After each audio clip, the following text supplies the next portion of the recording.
Uma boa noite para você. Que a graça e a paz do nosso Senhor Jesus Cristo esteja com você e que a gente possa ser edificado nessa noite pela santa e bendita palavra do Senhor. Convido você para que abra a sua Bíblia na carta de Paulo aos Romanos, capítulo de número 8. Nós leremos os versos de 26 a 30. Romanos, capítulo 8, versos de 26 a 30.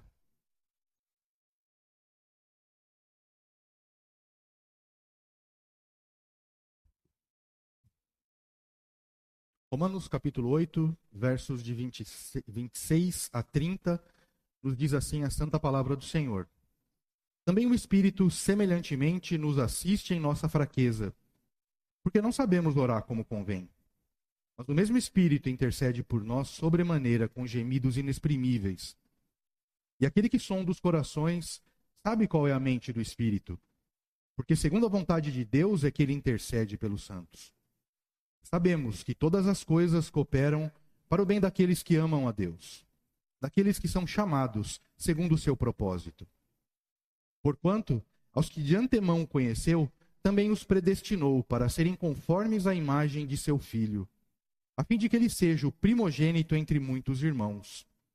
E aos que predestinou, a esses também chamou.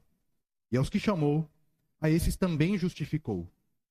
E aos que justificou, a esses também glorificou. Oremos. Santo Deus, nós abrimos a Tua Palavra, nós lemos a Tua Palavra e pedimos que o Senhor nos abençoe, que o Senhor nos dê entendimento, clareza, que nós possamos entender aquilo que o Senhor tem para nós nessa noite, aquilo que o Senhor quer nos ensinar nessa noite. Que nós recebamos a Tua Palavra e que nós possamos aplicá-la na nossa vida, Senhor Deus. Peço que o Senhor me abençoe, peço que o Senhor me ajude a transmitir aos meus irmãos e a mim também aquilo que a Tua Palavra quer nos ensinar nessa noite, Pai. Em nome de Jesus, amém. Há uma pergunta que todo crente que já tenha passado por algum sofrimento na vida, e eu acredito que todos nós aqui já passamos, deve ter feito para si mesmo. Se Deus é por nós, como a palavra de Deus diz, Ele é por nós, então por que a gente sofre? Por que a gente passa por tudo que a gente passa nessa vida? Talvez você já tenha se perguntado isso algumas vezes. Eu já fiz essa pergunta para Deus algumas vezes, em alguns momentos. Vivemos dias difíceis, vivemos dias complicados, e isso não é privilégio dessa geração. Muitas vezes a gente tende a achar que as coisas estão mais difíceis agora, que antes as coisas eram menos complicadas, que o mundo era mais decente, vamos chamar assim, ou que a moral era mais forte antigamente, hoje as coisas estão mais descambadas, talvez. Talvez a gente tenha essa ideia. Mas o fato é que, desde a queda, a humanidade tem vivido dias difíceis. E a gente tem essa falsa sensação. Porque em alguns momentos parece que as coisas melhoram, parece que as coisas estão melhorando. E aí a gente começa a pensar que, puxa, acho que a gente achou o rumo. Acho que a humanidade agora achou o trilho. Acho que agora a gente vai. Acho que vai dar certo. E aí depois a gente cai na realidade e percebe que não vai dar certo. Que pelo contrário, fica pior a cada dia. O sofrimento ele vem de muitas maneiras na vida da gente, de muitas formas. Ele vem sobre crentes, ele vem sobre descrentes, ele vem sobre pessoas honestas, ele vem sobre pessoas desonestas também. Ele vem sobre ricos, ele vem sobre pobres, ele vem sobre doutores, ele vem sobre analfabetos, ele vem sobre todo mundo. Doenças, traição, desemprego, desilusão, luto. São algumas das coisas que a gente passa nessa vida, algumas das tribulações que vêm sobre a gente nessa vida. E em meio a tanta coisa, em meio a tanto sofrimento, surge a pergunta que não quer calar. Onde está Deus diante disso tudo? Quantas vezes a gente não ouve isso? Especialmente quando a gente vê algum desastre, alguma coisa mais assustadora, assim, de maior volume. As pessoas se perguntam, onde está Deus? Que deixa que isso aconteça? Por que ele não intervém? E a gente não consegue entender por que muitas vezes o Senhor permite que as coisas aconteçam da forma como elas acontecem.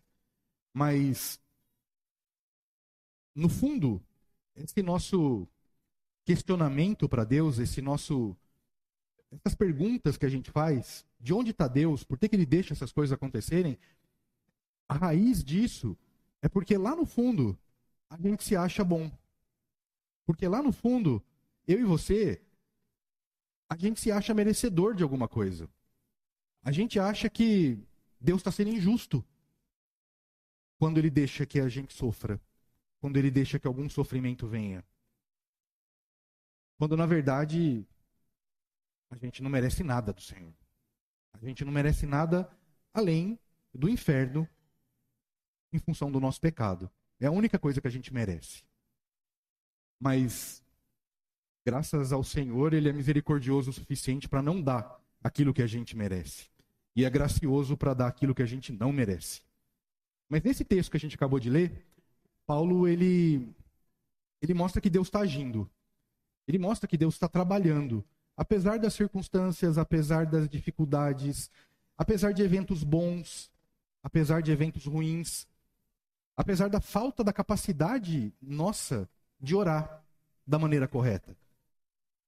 A gente fez várias orações hoje aqui no culto. A gente ora em casa, a gente ora o tempo todo. Mas o fato é que as nossas orações, elas não são da maneira como Deus espera que ela seja. A gente não consegue orar da maneira correta. E a gente não consegue pedir da forma correta. Essa é a verdade. Mas Deus, ele está agindo na minha vida, Deus está agindo na sua vida, para um fim específico. O texto que Paulo escreve diz isso, que Deus está agindo para um fim específico. E esse fim específico é tornar a gente igual a Cristo. O objetivo, o propósito do Senhor é esse, tornar a gente igual a Cristo. E isso muitas vezes dói, machuca, a gente sofre para conseguir se tornar igual a Cristo. Esse é o resumo do sermão de hoje. É sobre isso que a gente vai falar. É sobre isso que a gente vai meditar nessa noite. Mas antes da gente entrar no texto em si, da gente passar por todos os versos aqui, os versículos de 26 a 30, é importante que a gente tenha um panorama da carta de Paulo aos Romanos, especialmente até o capítulo 7, do 1º até o 7, para que a gente consiga entender melhor esse capítulo de número 8. Nos capítulos de 1 a 3, Paulo, ele mostra para a gente, ele fala ali nesses capítulos, o resumo disso, é que tanto judeus quanto gentios, ou seja, todos, estão sob o pecado. A gente cantou isso agora há pouco. O Adriel leu o texto que eu coloquei aqui, pois todos pecaram e carecem da glória de Deus. Romanos 3, 23. É isso que Paulo mostra nesses 3 primeiros capítulos. Todos nós somos pecadores, não há um justo sequer. E aí ele continua. Os capítulos 3 e 4, uma parte do capítulo 3 e o capítulo 4, ele passa a falar sobre a justificação pela fé. Ele anuncia a justificação pela fé. Mas essa forma de justificação que Paulo apresenta aqui, que é a forma bíblica de justificação, ela tira a ação do homem. A gente é salvo pela fé. Paulo diz isso, Romanos 3, 28. Concluímos, pois, que o homem é justificado pela fé, independentemente das obras da lei. E a gente não aceita isso. A gente tem muita dificuldade para aceitar isso. De que eu não tenho que fazer nada. De que não depende de mim. A gente tem muita dificuldade disso. E aí Paulo continua. Capítulo 5, ele começa a falar sobre os frutos dessa justificação. E ele vai dizendo que as tribulações que vêm sobre a gente, elas produzem perseverança. E essa perseverança, ela vai produzir na gente experiência. E essa experiência vai produzir esperança. Isso está em Romanos 5, 3 e 4. Mas tem um detalhe. O pecado continua ali. O pecado continua presente. Continua incomodando a gente. E a gente precisa ser liberto do efeito desse pecado. E aí, então, no capítulo 6, Paulo vai mostrar que nós somos libertos do poder do pecado pelo sacrifício de Cristo. A morte de Cristo na cruz, o sacrifício de Cristo, ele nos libertou da escravidão do pecado. Mas mesmo assim, mesmo libertos dessa escravidão do pecado, a gente continua sofrendo os efeitos do pecado. O pecado está aqui, no corpo da gente, impregnado no corpo da gente. Nosso espírito está livre, nosso espírito está vivo e liberto, mas o nosso corpo não. E a nossa luta ela é diária, constante. E no capítulo 7, enfim, Paulo chega à conclusão de que o bem que ele quer fazer, ele não faz. E o mal que ele não quer fazer, ele faz. Ele chega nessa conclusão. E ele fica num estado que ele declara em Romanos 7, 24, ele diz o seguinte, que ele é um homem desventurado. Ele fala, desventurado o homem que sou.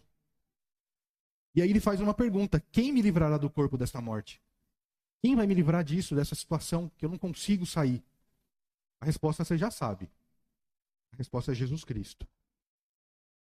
Mas aí Paulo então vai para o capítulo 8, que é o que a gente vai falar agora, explicando essa ação de Cristo. Como que Cristo age, então, dessa maneira sobre nós? Esse é o ponto alto de toda a argumentação de Paulo, do capítulo 1 até o capítulo 7. O capítulo 8, então, é esse fechamento que ele faz. E aí Paulo começa, então, o capítulo 8, versículos 1 e 2, a gente não leu, mas ele começa dizendo o seguinte, agora, pois, já nenhuma condenação há para os que estão em Cristo Jesus. Porque a lei do Espírito da vida em Cristo Jesus te livrou da lei do pecado e da morte. Então ele vem com toda essa argumentação, dizendo que a gente é pecador, que não há um justo sequer, que a gente precisa de salvação, de libertação, e que Cristo é essa libertação para a gente. E aí que nenhuma condenação há para aqueles que estão em Cristo.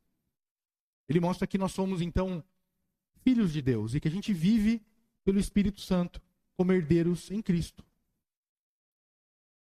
Só que ele não foge da pergunta que permeia todo esse momento que ele tá falando aqui, especialmente no verso 28. Ele não foge da pergunta que é a seguinte, se eu sou filho de Deus, se eu vivo pelo Espírito, se eu sou herdeiro em Cristo, por que eu ainda sofro? Por que eu ainda fico doente de uma doença terrível, muitas vezes que não tem cura? Por que Deus não me cura? Por que Ele não curou tantas pessoas que a gente conhece, que ficaram doentes, que morreram enfermas, mas Ele não curou? Por que as coisas não dão sempre certo? Eu sou filho de Deus, filho do rei, como as pessoas gostam de falar.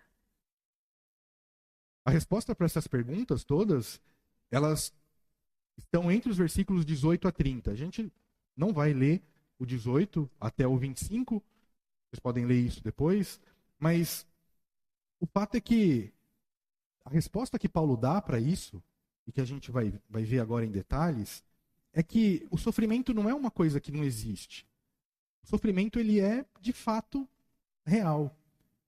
Mas existem muitas pessoas, existem muitos irmãos nossos, muitos crentes, que acham que não. Que crente não pode sofrer.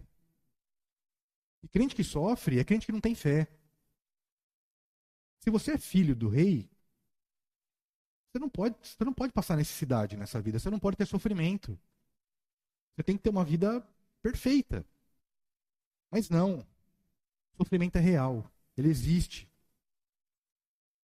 E Paulo ele fala que o sofrimento que a gente tem, isso lá no verso 18, que o sofrimento que a gente tem no tempo presente, as coisas que a gente passa aqui, elas não podem ser comparadas com aquilo que vai acontecer com a gente na glória futura. Com a glória que vai ser revelada em nós. Com aquilo que Cristo vai fazer em cada um de nós no futuro. E Deus, na soberania dele, vai usar até mesmo o sofrimento. E ele usa até mesmo o nosso sofrimento para que o propósito dele seja realizado. que ele chama aqui de bem, para que o bem seja realizado na nossa vida. Então, começando a falar sobre o nosso texto aqui, que nós lemos de 26 a 30, Paulo ele começa dizendo que o Espírito Santo, ele nos ajuda na nossa fraqueza. E a nossa fraqueza é justamente não saber orar. A Bíblia, Jesus falou que o que a gente pedir vai ser concedido para a gente. Mas a gente não sabe como é que pede. A gente não consegue fazer isso. A gente pede errado. A gente não pede aquilo que é para ser pedido. Então, o Espírito Santo, semelhantemente, nos assiste em nossa fraqueza, porque não sabemos orar como convém. Isso é o verso 26.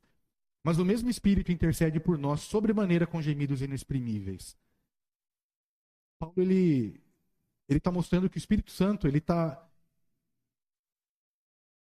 funcionando como uma espécie de tradutor.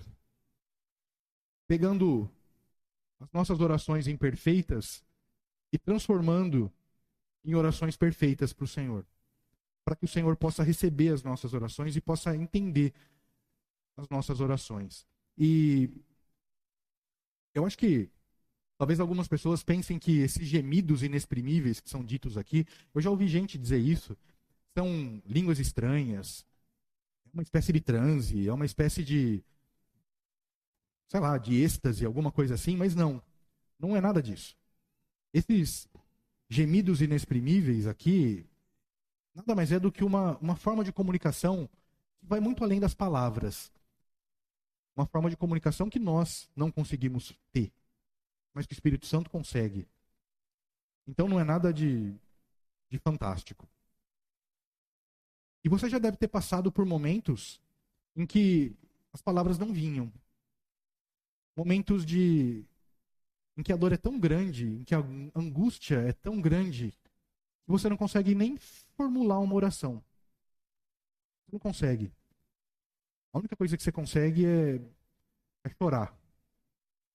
É gemer diante do Senhor.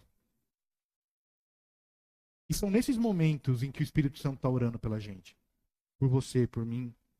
Transformando esses gemidos que a gente não consegue transformar em palavras, em oração diante do Senhor.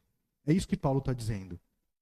E no sofrimento, o Espírito Santo, ele nos ajuda, ele nos assiste na nossa fraqueza. E ainda no verso 27, Paulo complementa isso, dizendo que aquele que sonda os corações sabe qual é a mente do Espírito. Porque segundo a vontade de Deus é que ele intercede pelos santos.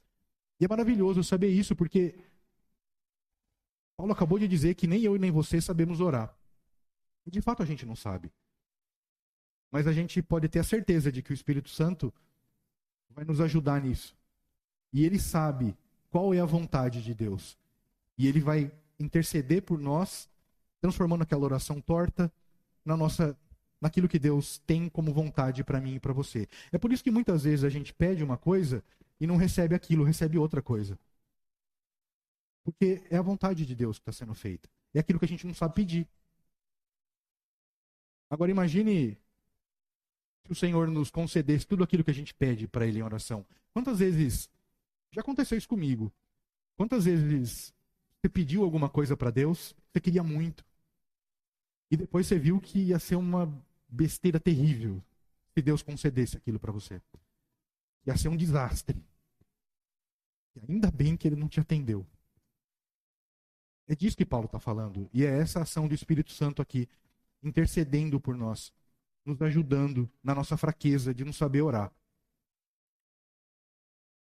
Então, o apóstolo Paulo, depois de mostrar isso, que o Espírito Santo ajuda a gente, intercede por nós, que a gente não sabe orar como convém, ele escreve no versículo 28 o ponto principal da argumentação dele. E ele diz: sabemos que todas as coisas cooperam para o bem daqueles que amam a Deus, daqueles que são chamados segundo o seu propósito. E eu acho que eu posso dizer isso sem medo, que esse texto é um dos mais usados por nós, quando a gente está passando por alguma dificuldade, ou quando alguém que a gente conhece está passando por alguma dificuldade, a gente quer consolar o irmão, e a gente vai e diz para ele: olha, tudo vai cooperar para dar certo, tudo vai dar certo. Deus vai fazer com que tudo isso dê certo. Deus vai transformar tudo isso em bênção. E a gente lembra de José, a gente lembra das histórias bíblicas que mostram Deus transformando mal em bem. Mas eu também posso dizer, sem medo, que esse texto é um dos mais equivocadamente interpretados na Bíblia, assim, mais incorretamente interpretados na Bíblia. Por que eu estou dizendo isso? Porque tem coisas que esse texto não diz e que a gente fala. E aí eu queria passar por algumas coisas dessas. Coisas que esse texto não diz, para depois a gente falar do que de fato ele está falando. Mas antes de falar das coisas que o texto não diz, eu queria destacar uma palavra que é muito importante para que a gente entenda isso. Que é a palavrinha que começa o verso 28. É a palavra sabemos. Esse sabemos aqui, ele conecta o verso 28 com o 26 e o 27. Paulo vem falando do Espírito Santo que nos ajuda, que intercede por nós, que nos ajuda a orar da forma correta. E aí ele diz o seguinte: nós sabemos, então, que todas as coisas vão cooperar para o nosso bem. Só que esse sabemos aqui não é um saber assim de, olha, eu sei que isso vai dar certo, eu sei que, sei lá, que isso pode acontecer.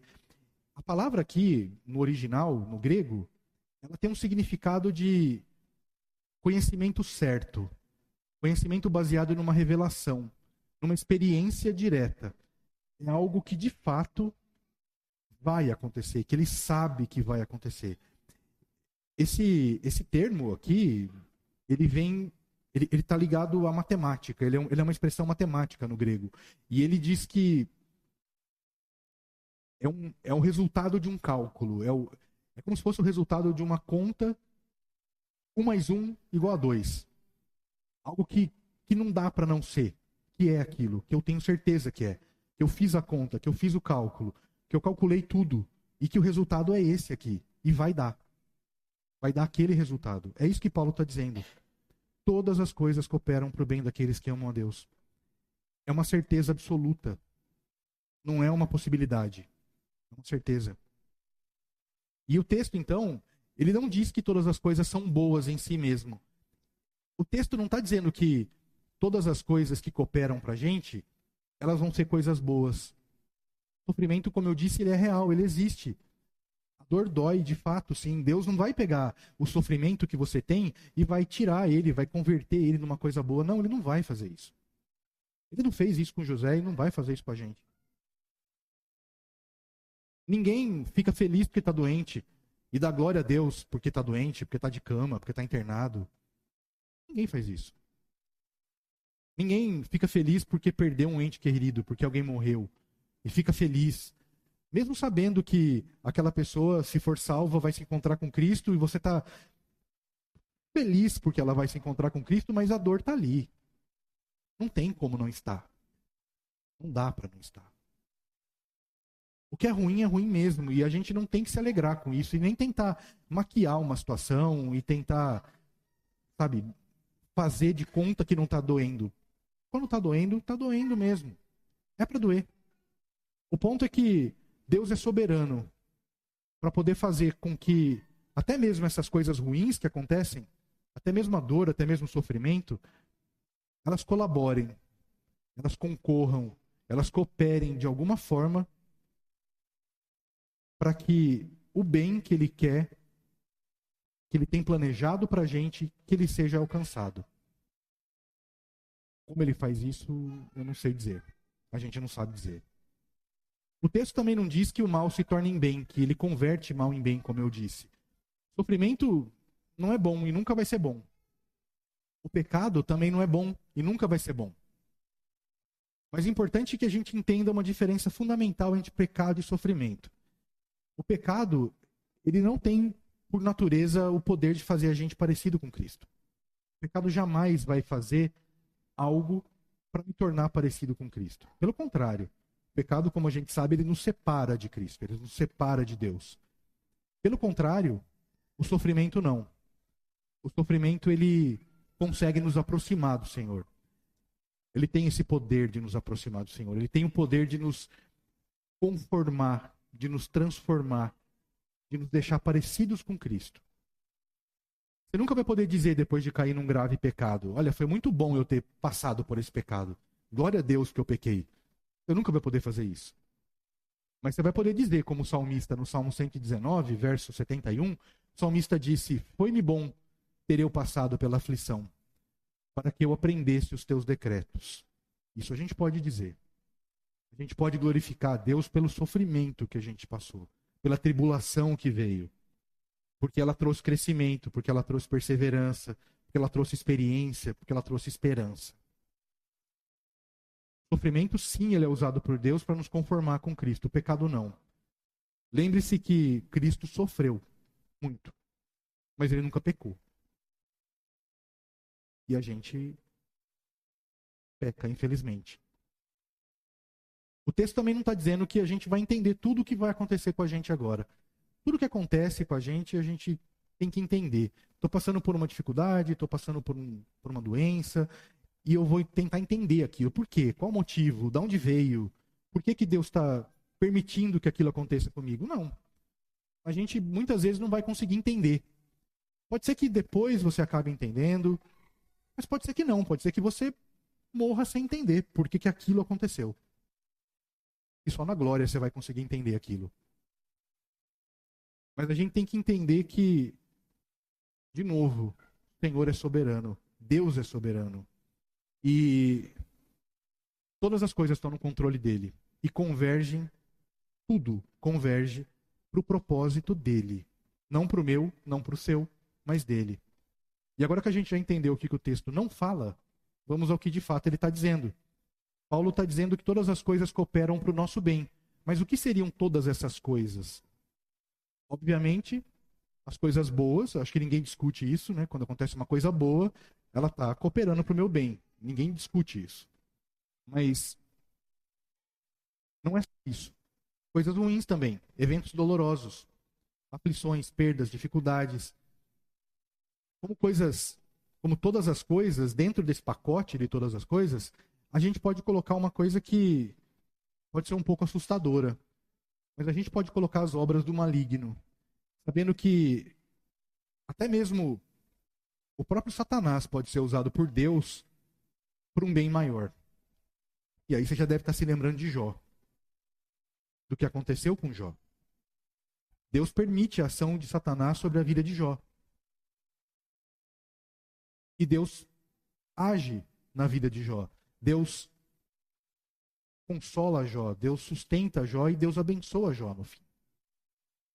Mas o que eu quero dizer é que até os nossos próprios pecados, aqueles que a gente não deve cometer, mas que a gente invariavelmente comete, até eles podem ser usados pelo Senhor para nossa edificação, para que a gente se pareça mais com Cristo, para que a gente aprenda, para que a gente se conforme com o Senhor.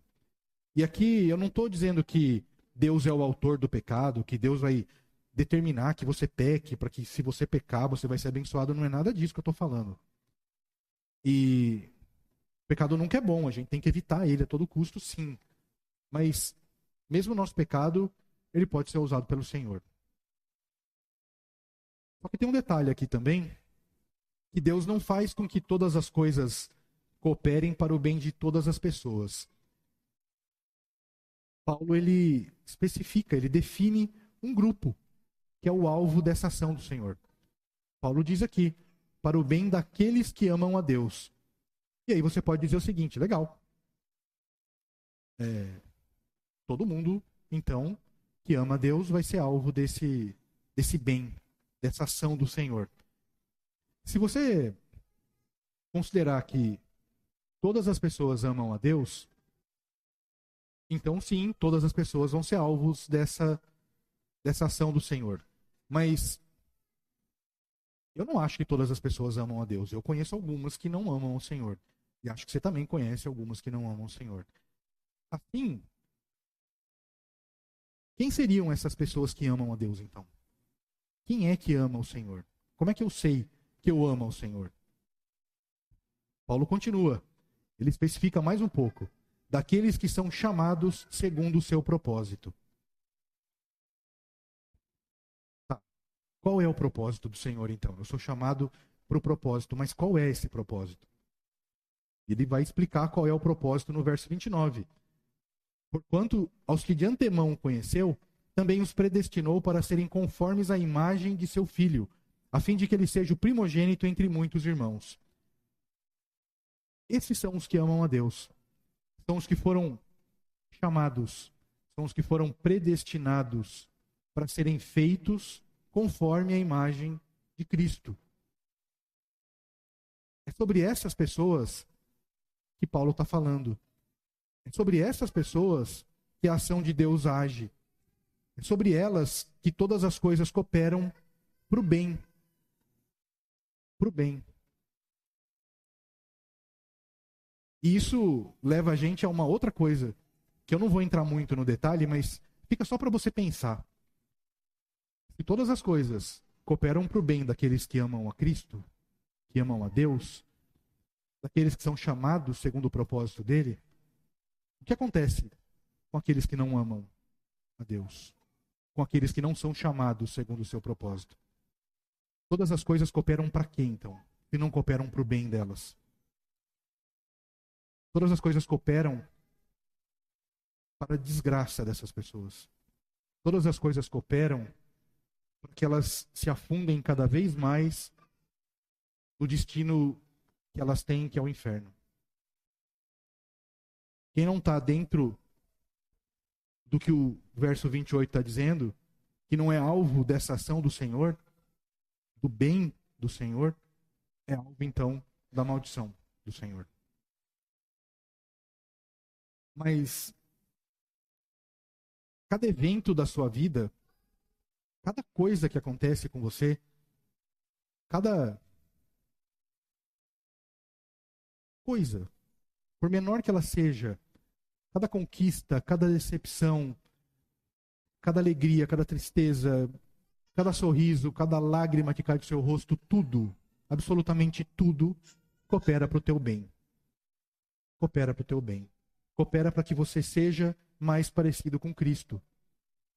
Porque você foi chamado pelo Senhor para isso. Você foi predestinado pelo Senhor para isso. Para ser feito à imagem de Cristo.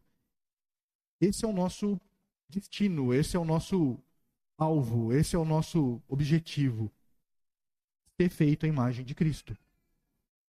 E aí eu sinto muito se eu destruir a ideia que você tinha desses versículos, que diziam que todas as coisas cooperam para o seu sucesso financeiro, cooperam para o seu crescimento profissional, para a realização dos seus projetos pessoais. Se você tinha essa ideia de que todas as coisas cooperam para o seu bem, e o seu bem nesse sentido era o teu sucesso, eram as suas coisas, eram o seu benefício, sinto muito. Não é sobre isso que Paulo está falando. O bem aqui, como eu disse, é para que você se torne como Cristo. É isso. E não espere nada diferente disso. E para que você se torne parecido com Cristo, você precisa ter um emprego melhor, Deus vai te fazer isso. Se você precisa perder o seu emprego, Deus vai fazer isso. Também. Imagina um forjador. Forjador é aquele cara que, nos filmes da Idade Média lá, aquele cara que ficava lá num lugar escuro, com uma fogueira, uma fornalha ali, derretendo ferro e pegando, colocando em cima de uma bigorna e dando martelada para fazer aquelas espadas. Assim. Esse é o forjador. Imagine ele, que trabalha com ferro para criar ferramentas, utensílios, enfim, armas. Ele pega um pedaço de ferro bruto. Bruto. Sem forma. Ele coloca aquele negócio no fogo, até que ele fique incandescente, até que ele fique maleável. E aí ele joga aquilo em cima de uma bigorna e ele começa a bater naquilo, até que aquilo tome a forma que ele tinha na mente dele. Ele já tinha aquilo na mente, a forma que ele quer dar. Sei lá o que vai ser, um balde, uma colher, uma faca, o que for. Ele vai bater naquilo até que aquilo tome a forma. Ele vai tirar pedaços daquilo, ele vai, de repente, colocar pedaços de ferro ali para compensar alguma coisa, enfim. O fato é que aquilo vai apanhar muito, até chegar no formato que tem que ser. É isso que eu e você somos. Um pedaço de ferro na mão do Senhor. Um pedaço de ferro bruto. Que Ele quer transformar na imagem de Cristo. E ele vai usar todos os meios para fazer isso necessários. Se você for um ferro mais duro, né, você já sabe o que vai acontecer. Se você tiver a sorte de ser um ferro um pouco mais mole, mais maleável, vai ser mais fácil para você. O fato é que ele vai nos moldar. Ele vai nos moldar. Ele vai tirar pedaços da gente, ele vai colocar pedaços na gente, até que todos nós cheguemos à unidade da fé e do pleno conhecimento do Filho de Deus, a perfeita varonilidade, à medida da estatura da plenitude de Cristo. Efésios 4:13. Esse é o objetivo final. Esse é o bem que Paulo está dizendo aqui. Todas as coisas elas vão cooperar para isso, para que eu e você cheguemos à perfeita varonilidade, para que eu e você cheguemos à medida da estatura da plenitude de Cristo. É para isso. Esse é o bem. E aí, eu pergunto para você e pergunto para mim também. Para que a gente pense, reflita. Responda para você mesmo. O quão parecido com Cristo você acha que você já está? Quão próximo disso você acha que você já chegou? O quanto da personalidade de Cristo já está em você? O quanto dos pensamentos de Cristo já está em você? O quanto das palavras de Cristo já está em você? Das atitudes de Cristo? Do comportamento dele? Da forma como ele reage, como ele responde? Como ele trata as pessoas? O quanto de Cristo já está em você? Quão parecido com ele você já está? E para concluir o raciocínio, então, Paulo ele vai mostrar para a gente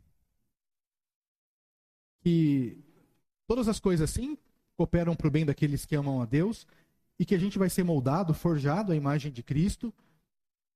E ele vai mostrar, então, no verso 30, qual é a base disso. Que certeza eu posso ter, que segurança eu posso ter disso.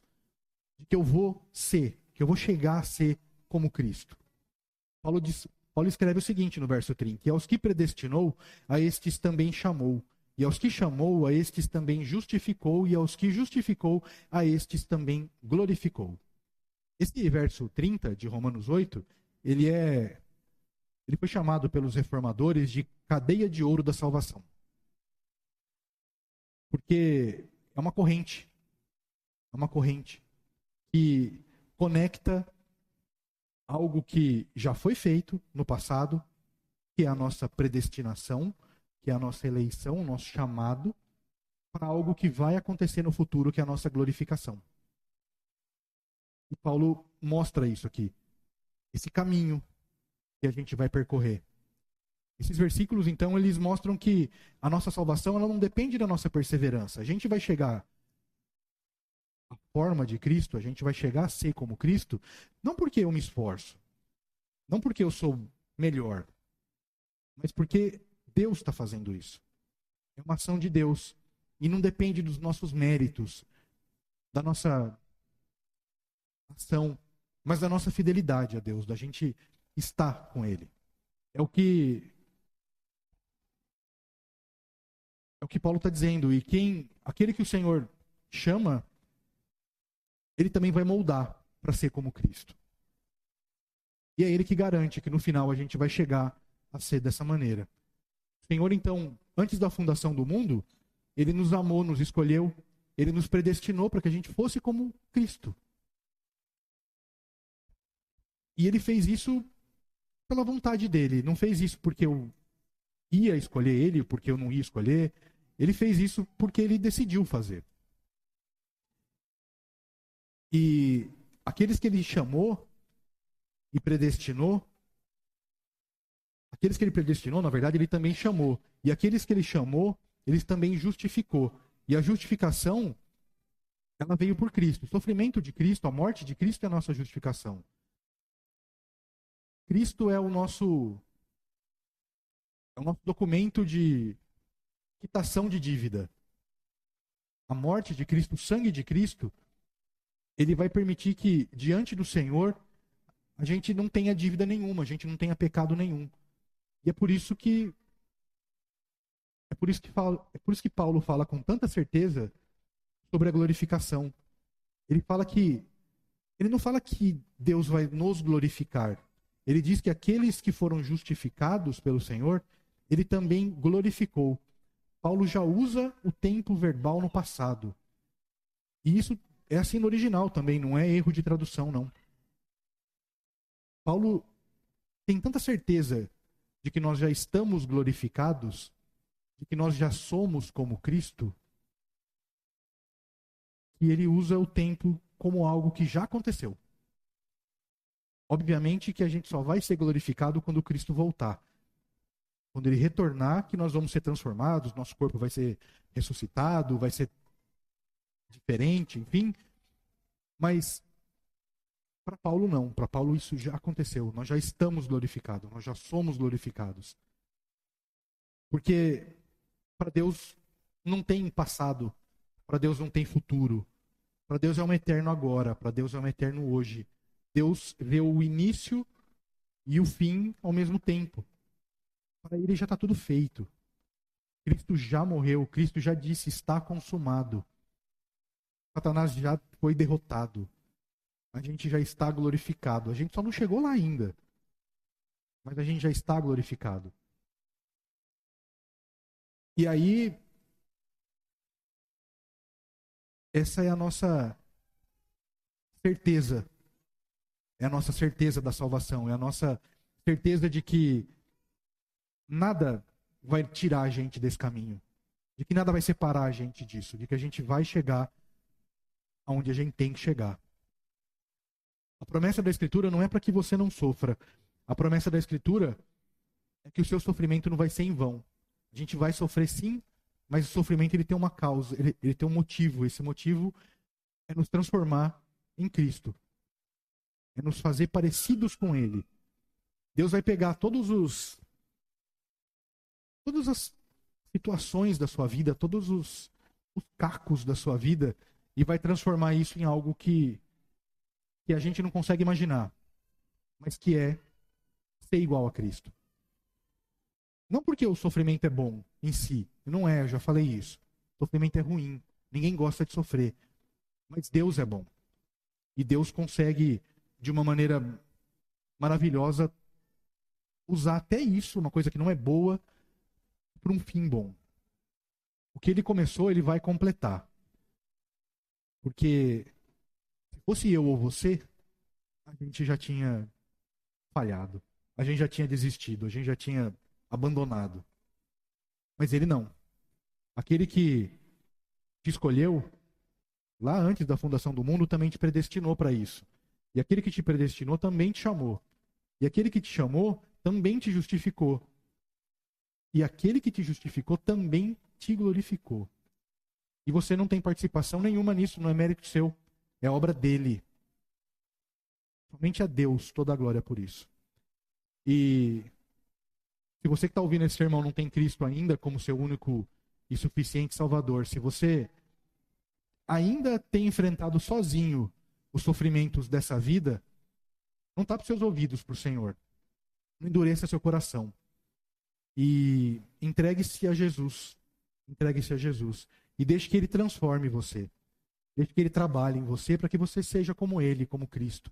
Não desperdice mais tempo tentando enfrentar tudo sozinho na força do seu braço.